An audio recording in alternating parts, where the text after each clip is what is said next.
I'm very proud and very happy to invite Kari Eik.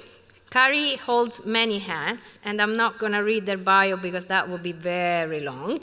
But just to mention that she's the Secretary General of OiER, and she's also the leader of the U4SEC implementation program. Kari has been working, actually, I would say, together with ITU, not to say directly in the team in ITU, because it feels like family for some time.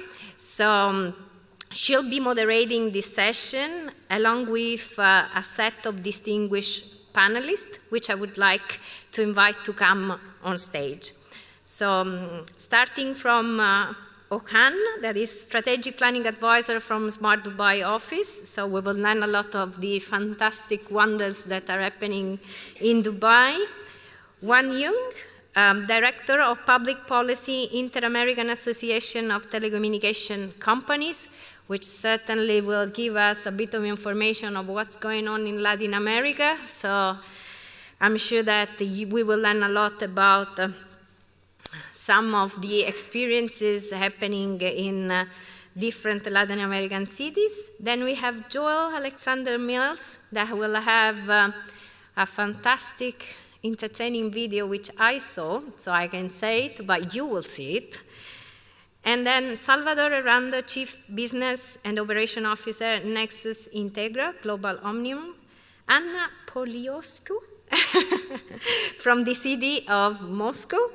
Angeles Villascusa, General Manager, Hesbri, Spain.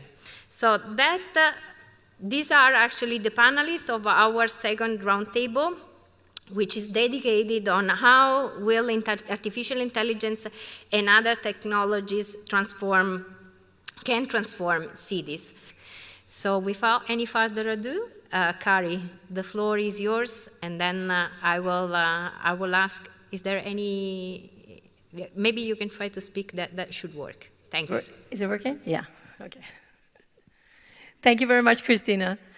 And welcome to this next session that is going to be about technology and especially artificial intelligence and the effect on cities, or how this is going to be integrated, and the challenges that we are facing. That is here, that's for sure. The question is just how is this going to transform our cities, and how can we influence this in the best way forward? And I have a fantastic panel here, as you see, lots of experience already on the topic. Different perspectives, so I'm very happy about that.